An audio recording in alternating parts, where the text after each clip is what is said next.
What is going on, my beautiful people? Check out what we're doing today. So I spent the past couple nights rather, putting in a roll cage, and I did not make this roll cage. This is Poison Spyder Customs YJ cage lower A pillar in, kit, and this is the A pillar that they're referring to. This is the whole design around it. So you got a few parts here. I just want to go over and kind of explain how I got these in, because this was definitely a pain, not really worth recording, because it would just been a time lapse that felt like it lasts forever probably.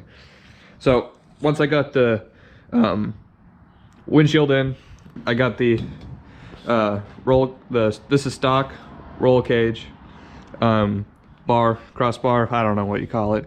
I got on the other side too, and I ground it smooth, the paint and everything, excuse me, and everything like that. Then next thing we did is that we took out the triangle piece here that holds the windshield on, because it is not necessary anymore, because this A pillar is taking out, is basically replacing that. So you can see that it uses the same bolt holes, and I just want to point out how accurate everything is. I mean, like, look how close that is to the windshield. I mean, I couldn't get closer with that if I was 20 years in of fabrication. But and look at that slot hole. I mean, you can't get closer than that. I love it. But it uses the two on top of the windshield, the one lower, and then 3 on the side. And then it goes all the way down to the bottom, and you got a plate. It sticks up right here. So in the instructions, it says that you want this piece to be in the center of this piece. Well, if I move this all the way up to where the floorboard meets this angle, it's hanging off the edge. So I think that this piece is for a TJ, and they just reuse the same piece, which is not that big of a deal, honestly. Because it uses, I mean, manufacturers use the same parts for different Jeeps and other vehicles all times. So it's not that big of a deal, but I'm just going to heat this up and flatten out so I don't have to worry about it, because that I won't be able to do anything with that. So then you drill the holes in the floorboard, and I might do a plate underneath, make my own plate. I got plenty of metal to do it. I might do it. I don't know though. I don't know if it's necessary, because it didn't come like that. You know, if the cage was meant to have that, then it would have came with it, I think. But I might do it. I might do some more research on it. Then we did to the other side too. Then up top here, you can see that we got a cross member that goes from passenger to driver, driver to passenger, whatever. And you got the overhead. So let me get in here. One thing that was a little bit more difficult was trying to figure out where to put these, because when it comes to stuff like this that's going to be here permanently once we're done, I do not want it to be out of square. So the hardest part was going across, measuring it, and I did from the tape measure against that lip right there all the way across to the other side, and it's all barely under 49 inches. You divide that by 3, it's like it's like 16.33333.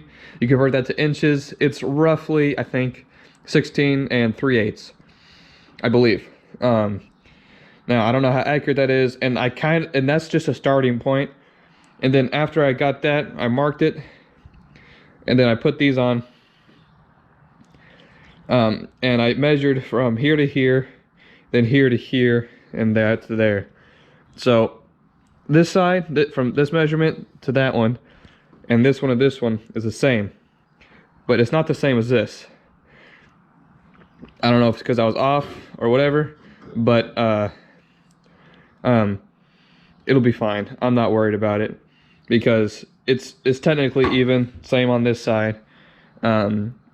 So that's how I did that. We're gonna tack it in on Saturday.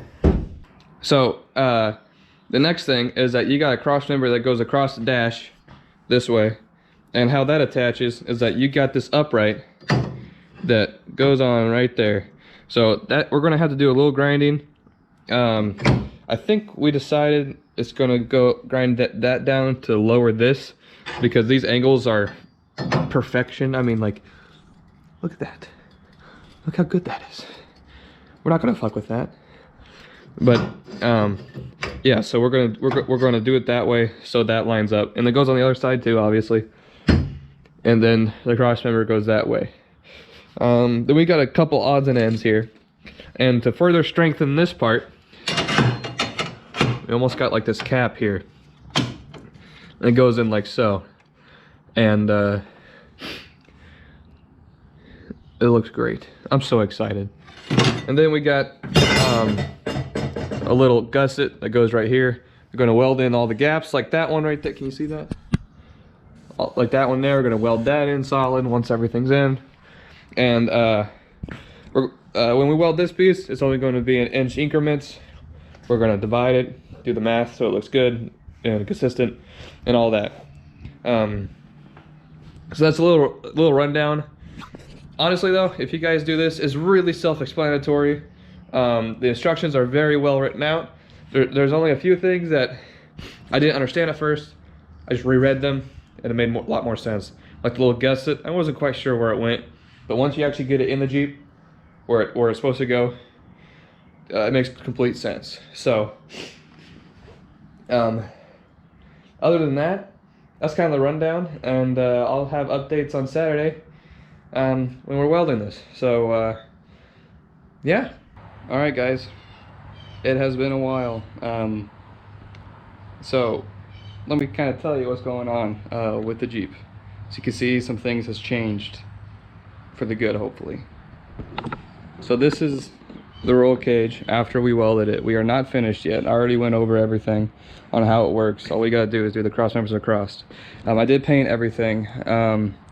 Now that we welded everything, one thing that we did do is that we got a piece of wood and put it between this side and that side and ratchet strapped it so this wouldn't move when we were welding.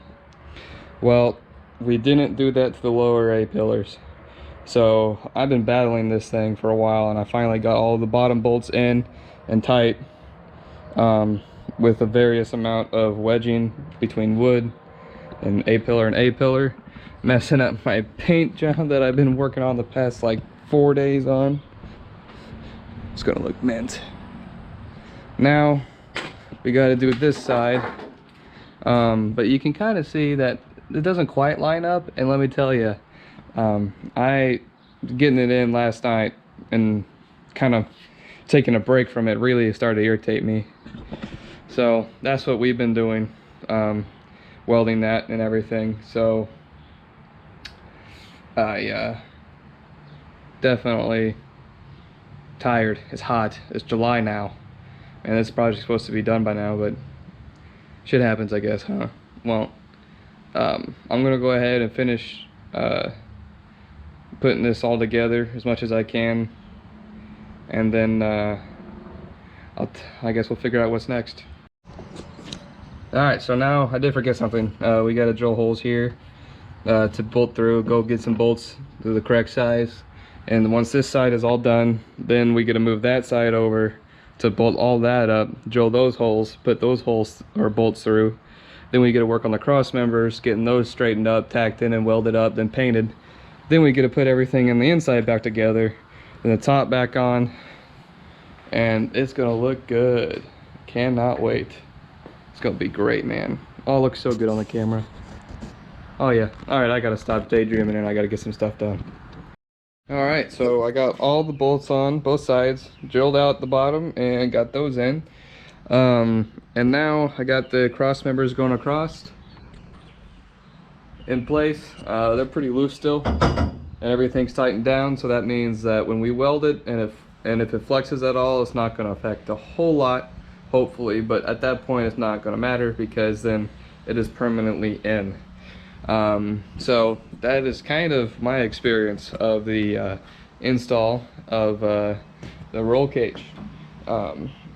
It looks so cool. I cannot wait to get it in the actual sunlight and not in the garage. I'll catch you guys in another video. Have a safe one. A perfect combination with the sun and the sand. I always try to keep some tan and lotion in hand.